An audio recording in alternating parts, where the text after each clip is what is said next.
Intelligence agency, अब जितना हम शक पाकिस्तान पे करें कि पाकिस्तान की इंटेलिजेंस एजेंसी ने तो नहीं इम्प्लांट कर दिया इसको यहाँ पर, इतना ही हम शक कर सकते हैं इंडियन इंटेलिजेंस एजेंसी पे भी, कि हो सकता है इंडियन इंटेलिजेंस एजेंसी ने भी किसी अपने खास प्रोजेक्ट को हासिल करने के लिए, कोई लक्ष्य हासिल करने के लिए इसको इस तरह से, क्योंकि जिस तरह से वो लेडी कितनी कॉन्फिडेंट है, कितनी वो स्मार्ट नज़र आती है बातों में और कॉन्फिडेंस के साथ आती है, जो लड़का है जिसके साथ वो अब रह रही है सचिन के साथ, सचिन में वो कॉन्फिडेंस नज़र नहीं आता।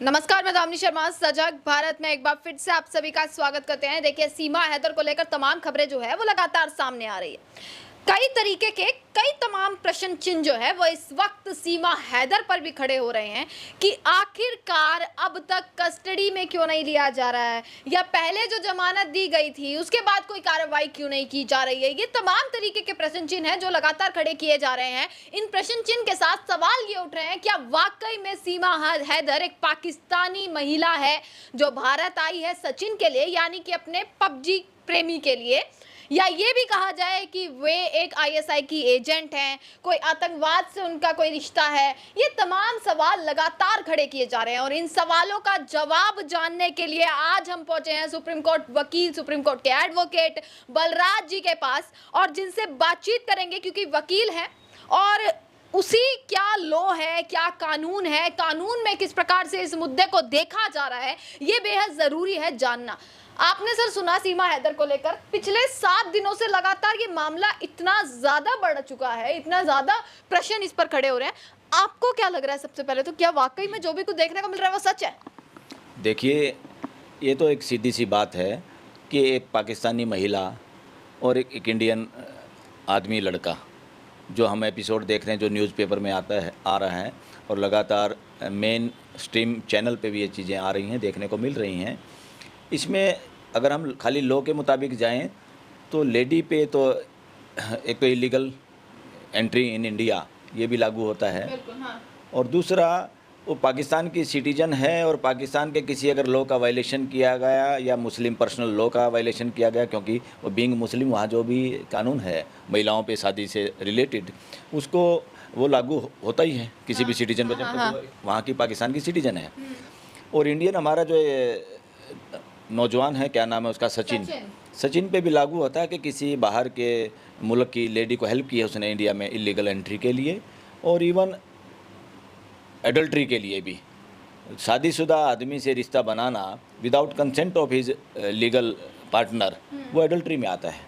तो अब कौन कौन से, अब सारे फैक्ट्स को देखते हुए, सरकमस्टांसिस को देखते हुए तभी लॉ लागू होता है। लॉ कोई स्ट्रेट जैकेट वाली चीज़ नहीं है कि सीधा पहना दो किसी को।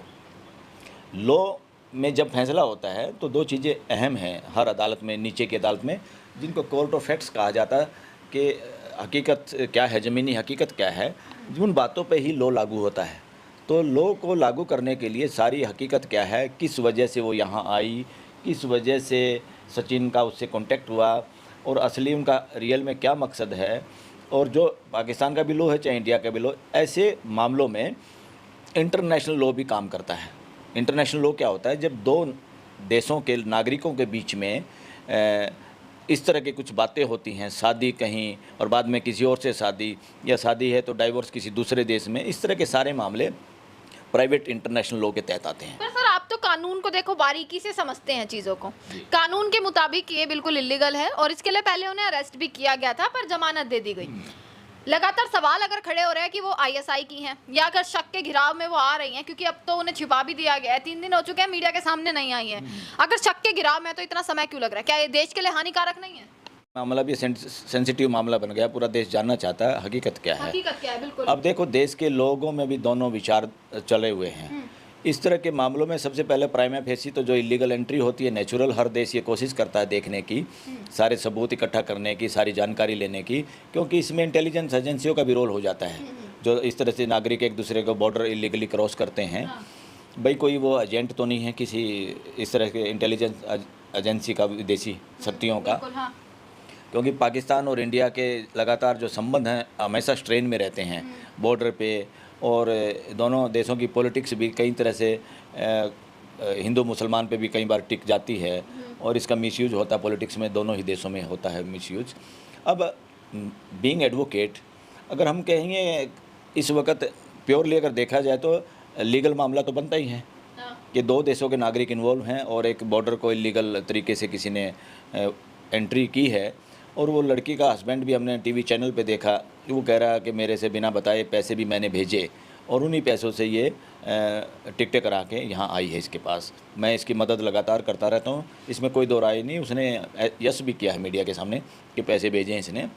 अब दोनों का क्या मनमुटाव है और वहाँ का लॉ और वहाँ की हकीकत क्या है, मुझे लगता है कि आने वाले समय में वो आदमी भी वहाँ मुकदमा दायर करेगा अपनी पत्नी के खिलाफ, जिस तरह का वायलेशन उसने किया है। पहले उनके पति हैं सऊदी अरब में बैठे हैं। बिल्कुल बिल्कुल, उनको भी पूरा हक है करने का। अच्छा, और इनको कोई ख़तरा है या उनसे नहीं बनती, या जिस तरह का इन्होंने माहौल बताया कि वहाँ इनके परिवार वाले भी इसी तरह के लोग हैं, क्रिमिनल लोग हैं और मार भी सकते थे वहाँ। मैं अगर तलाक भी मांगती तो जब भी मरने का या मारने का खतरा था। ज़मीनी हकीकत क्या है ये तो कानून के सामने सबूत और दोनों देशों के सामने बीच का एक प्रश्न बन गया है। प्रश्न तो ये भी बन गया है फिर, क्या इतना कमजोर हो चुका है, क्या प्रशासन, क्या सुरक्षा इतनी कमजोर हो गई कि इतनी भारी चूक हो गई कि कोई भी भारत में घुसा रहा है?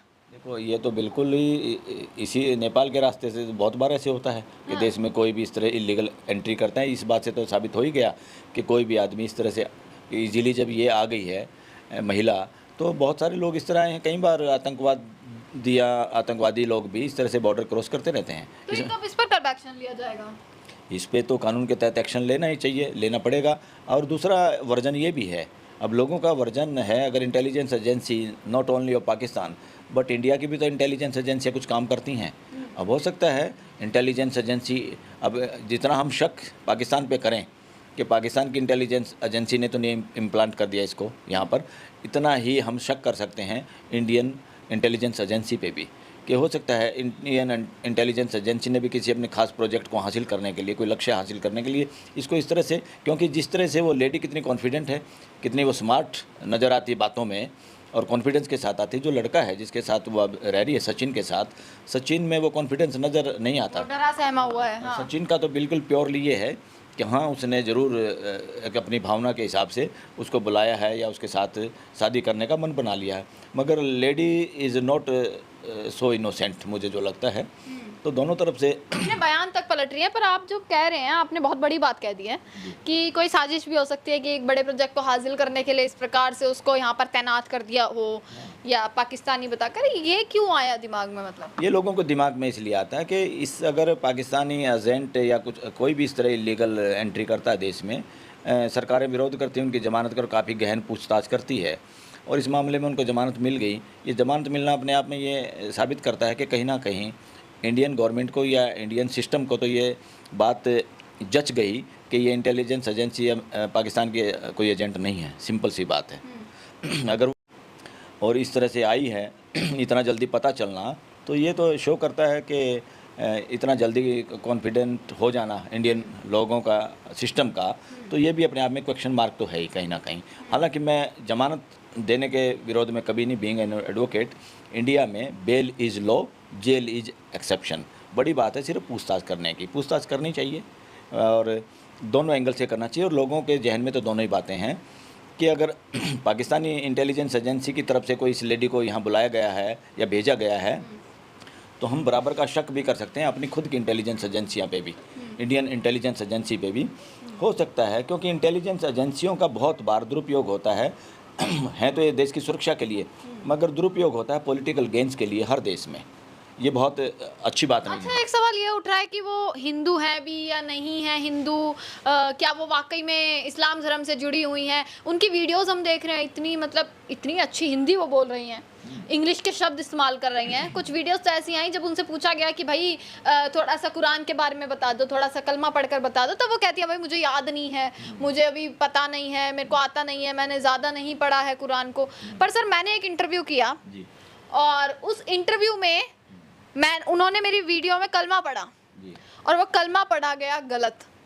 तो आपको क्या लग रहा है कि एक तरफ वो 3 दिन पहले कहती है कि मुझे याद नहीं है और एकदम से अपने आप को साबित करने के लिए वो कहती हैं कि मेरे को याद है, सुनाकर दिखाती हैं, और इसी के साथ वो गलत पढ़ती हैं उस चीज़ को? इसमें तो खैर कोई बड़ी बात नहीं, क्योंकि अब हिंदू जितने लोग हैं और संस्कृत के कोई गायत्री मंत्र सबको याद नहीं है या सब उसको ठीक नहीं बता सकते, इतना तो चलता है, इतना कोई वो नहीं है। ये तो रोज़ के जो लोग प्योरली इस तरह के लोग होते हैं जो धार्मिक रीति रिवाज साबित तो कर रही है ना कि देखो मैं तो इस्लाम धर्म से हूँ, मैं पाकिस्तानी हूँ, अब तो सवाल ये भी खड़ा हो गया उन पर। नहीं, ये तो है भी या नहीं है? ये तो वो मना नहीं कर रही कि मैं पाकिस्तान से हूँ, मैं मुसलमान थी, बोले अब मैं मुसलमान नहीं हूँ। तो एक मुसलमान को क्या ये नहीं पता कि कलमा कैसे पढ़ा जाता है? एक हिंदू को भी नहीं पता। यहाँ सड़क पे जाके पूछेंगे कितने लोगों से, यहीं बाहर जाके हम पूछ के देख लो आप कितने लोगों को गायत्री मंत्र या कोई हिंदू ऐसा मंत्र आता है जिसको वो पूरा पढ़ सके, क्योंकि वो संस्कृत में है। ये तो गलती हो सकती है, इसमें तो कोई बड़ी बात नहीं है। हाँ, इसको मेरे को ये लगता है छोटा मोटा बीच में उसमें कोई। अब आप ये बताइए कानून के हिसाब से क्या एक्शन क्या होना चाहिए? एक्शन तो सिंपल सा ये है, ये समस्या न केवल दो लोगों के बीच में, पूरी मानव जाति की समस्या है कि कोई भी व्यक्ति, शादी किया हुआ व्यक्ति, हर देश में उसका एक कानून होता है कि एक दूसरे से कैसे अलग हों, पति पत्नी कैसे अलग हों। उसको किस हालात में इस लेडी ने फॉलो नहीं किया, या वो किस तरह से प्रेम में अंधी होकर कैसे उसने सोच लिया कि दूसरे देश में चली जाऊं। ये कई बार हालात तो बन सकते हैं इस तरह के कि वहाँ उसको रहने के लिए या उस तरह का उसका जो सोचने का तरीका क्या रहा है और इतनी हिम्मत कैसे कर पाई यहाँ आने के लिए। तो इतनी हिम्मत जो आदमी करेगा उसका कहीं ना कहीं सोचने का लेवल तो एक आम आदमी से कुछ अलग ही तरह का है, जो उसका कॉन्फिडेंस दिखाई दे रहा है। अदरवाइज़ कोई लेडी अपने 4 बच्चों को लेके आए और 4 बच्चों के साथ वाया दुबई आए, नेपाल आए, फिर रिस्क ले बस में बैठे, फिर वो नोएडा पहुँचे किसी गाँव में, तो अपने आप में ये, क्योंकि इसी तरह से तो ये तो देखा है। खैर हीर रांझा या फिल्म में दिखाते हैं, जो लव स्टोरियाँ दिखाते हैं, कैसे जब इस तरह का दिमाग पे भूत सवार होता है तो लोग कितना कितना बड़ा रिस्क लेते हैं और कैसे, और वही स्टोरियाँ ज़्यादा चलती हैं देश में।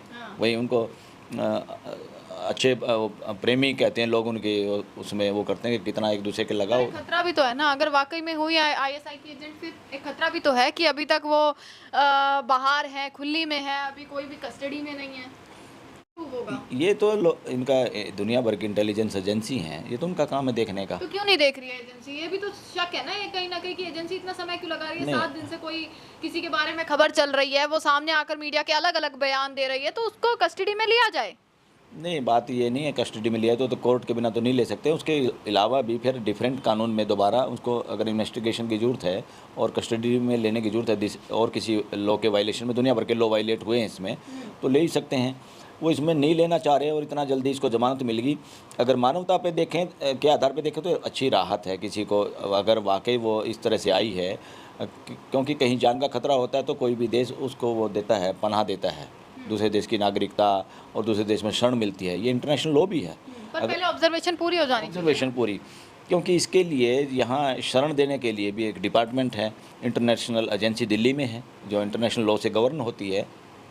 वो सारी की सारी एजेंसियाँ, मगर इसको जमानत इतना जल्दी मिलना तो या तो इंटेलिजेंस एजेंसी ने अपना चेक कर लिया कि ये नेचुरल, ये बस जस्ट 2 आदमियों के बीच की एक बात है जो अपने पुरानी गृहस्थी से, हो सकता है वहाँ वो उसका ट्यूनिंग नहीं थी, वो यहाँ आना चाहती थी, या वहाँ पे ट्यूनिंग के बारे में तलाक भी ओपनली लेती या लेने की उसकी जो सिचुएशन शायद नहीं थी, वो भय में थी कि कहीं पर तलाक भी ना मिले और मौत भी हो जाए, ये भी पॉसिबिलिटी है। और वो इधर दौड़ के चली आई और उस हिसाब से जितना वो मैच्योर है लेडी, वो लड़का इतना मैच्योर नहीं है जिसके पास वो आई है। बिल्कुल हाँ। हाँ, मगर उसको हो सकता है कि सेफ पनाह मिल गई हो, उसका भाई मिलिट्री में है वो बता रही थी।